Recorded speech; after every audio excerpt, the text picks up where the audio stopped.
Mkuu wa wilaya ya Musoma Mheshimiwa Juma Chikoka amezungumza na wananchi wa halmashauri ya wilaya ya Musoma kufuatia ongezeko la matukio ya mamba kuwashambulia wananchi katika maeneo ya mwambao wa Ziwa Victoria, huku serikali ikiweka mikakati ya kudhibiti wanyama hao. Wananchi wa maeneo mbalimbali ya wilaya ya Musoma wameendelea kuishi kwa hofu kutokana na mamba wanaodaiwa kuonekana mara kwa mara karibu na makazi yao na maeneo ya shughuli za kila siku. Hatua hiyo imekuja baada ya tukio la kusikitisha ambapo mtoto mmoja alifariki dunia baada ya kushambuliwa na mamba, jambo lililozua hofu na taharuki kwa wakazi wa eneo hilo. Serikali kwa kushirikiana na mamlaka husika tayari imejenga kizimba maalum kwa ajili ya kudhibiti pamoja na kuweka utaratibu wa ulinzi na tahadhari kwa wananchi wanaoishi karibu na mwambao wa Ziwa Victoria. Aidha, serikali imewataka wananchi kufuata maelekezo yanayotolewa na wataalamu wa wanyamapori pamoja na kuepuka maeneo hatarishi hasa nyakati za asubuhi na jioni ili kuzuia matukio hayo kujirudia. Faida za mradi huu ni kupunguza kwa hatari ya mashambulizi ya mamba katika eneo la Kiemba, kuongezeka kwa usalama wa wananchi wanapotumia maji kwa shughuli mbalimbali, kuimarika kwa uelewa wa jamii kuhusu mbinu za kuzuia migogoro ya binadamu na wanyamapori, kuimarisha ushirikiano kati ya taasisi za utafiti na serikali za mitaa katika usimamizi wa rasilimali za wanyamapori, kuchangia katika utekelezaji wa sera ya uhifadhi endelevu kwa kuzingatia maslahi ya jamii na wanyamapori. Na hitimisho ni ujenzi wa kizimba cha kuzuia mamba katika kijiji cha Kiemba ni hatua katika kupunguza migogoro ya binadamu na mamba ndani ya wilaya ya Musoma, ushirikiano kati ya TAWIRI na halmashauri ya wilaya ya Musoma. Eneo hili kidogo lilikuwa korofi. Kila kukicha mara kadhaa mimi nimeshafika na kamati ya usalama hapa kwa ajili ya kuungana na wananchi katika madhara ambayo yaliwakuta. Mimi kuna siku nilikuja hapa nilikuta kuna binti mmoja wa chuo alishambuliwa na mamba kwenye paja. Tulimchukua kwenda kufanya matibabu hospitali yetu pale ya Ikonero, lakini hata juzi amewasiliana na mimi kwamba anaendelea vizuri tunachua.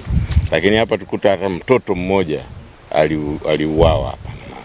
Kwa uwepo wa hii naamini kwamba unaweza kwa sehemu kubwa pia suluhisho, japo tunao wale wa ajira mpya na tutawakabidhi hili jukumu pamoja na TAWA wahakikishe kwamba maana wananchi walikuwa na mpango wa kuchukua sheria mkononi dhidi ya mamba na walisema uwezo huo wanao, lakini kwa sababu hii ni rasilimali ya taifa tuliwaambiwa tuwafanye mkakati wa kuwapunguza ili wajue wapi wanakoenda.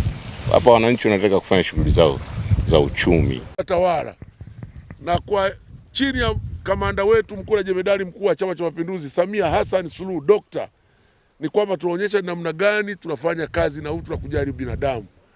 Kwa hiyo na wewe pia DC wetu wa wilaya ya Musoma, ndugu yangu Chikoka, ni kuhakikishie kwamba sisi Chama cha Mapinduzi tuko bega kwa bega na wewe. Hatakuacha kwa hali unayoifanya hii. Hii inaonyesha jinsi gani unavyowathamini wananchi wa Musoma vijijini. Hiki mnaonyesha ni kitendo ambacho CCM leo inawalilia watu. Sisi tunalilia wapiga kura kwamba wawepo. Lakini unapopoteza mpiga kura mmoja, unapopoteza wapiga kura wengi, ni maumivu kwa chama kinachotawala nchi hii. Kwa hiyo mimi niseme tu kwamba kwa kupitia Chama cha Mapinduzi na kwa salamu za Samia Hassan Suluhu kama mwenyekiti wa Chama cha Mapinduzi wilaya, hii kazi inayofanyika ni kazi ambayo ni kazi nzito, lakini pia Mheshimiwa DC isikomee hapa. Kwa wilaya nzima tunao matukio mengi sana. Tunawahitaji mamba wawepo ziwani kwa sababu pia wanakuna viumbe vingine ambavyo sio sawa kwa binadamu. Lakini pia binadamu tunawahitaji. Sasa kwa vyote vitu tunavihitaji, mimi niwashukuru tu TAWIRI kwa jinsi walivyoonyesha. Mimi niwaombe tena kama inawezekana, mkurugenzi, hebu ongeeni na TAWIRI tena. Kuna sehemu zingine ambazo ni korofi, waweze kufanya nini? Kutuongezea swala hili la uhifadhi wa nini? Wa mazingira. Viongozi mbalimbali na wananchi kwenye kati tofauti wamezungumza kuhusiana na tukio hilo. Kwa majina alikuwa anaitwa Magesa Joseph. Kwa hivyokuwa alikuwa na bibi yake ziwani akiwa naoga. Kwa bahati mbaya bibi yake alikuwa amemwacha hapo nchi kavu. Alipokuja huku alikuwa anamuosha mwingine kumleta mwingine huku, kuja kurudi huku ndo mamba kamkwapua. Kwa hiyo ndo kifo chake kilipotokea hivyo maji. Tulikuwa na changamoto ya wanyama hatarishi ambao ni mamba wamejaribu kudhuru watu kwa namna mbalimbali kwa wakati tofauti tofauti.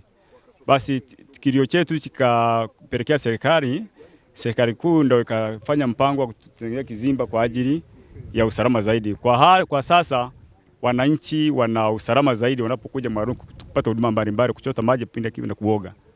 Kwa hiyo nishukuru serikali yetu. Kwa kijiji chetu wananchi wapo 4 walioshambuliwa na mamba. Bahati nzuri mmoja alikufa na mamba. Aliuawa na mamba. Kwa hiyo ni jambo la kuishukuru serikali kuchukua hatua hii kwa ajili ya usalama zaidi. Athari za mamba katika eneo la Bukuyu zipo nyingi, na mpaka sasa kuna mamba ameshawahi kuua mamba mmoja pale na wananchi wakajitolea kumuua kwa kushirikiano. Haya, toka hapo kuna mamba wengine bado wanaendelea kufanyaje? Kusumbua wananchi na bado mamba wapo. Kwa hiyo tulikuwa tunahitaji angalau tupate na sisi kizimba eneo la Bukuyu. Tatizo kubwa hapa kwetu sana sana ilikuwa ni hali ya mamba. Mamba wametusumbua kiasi cha kutosha.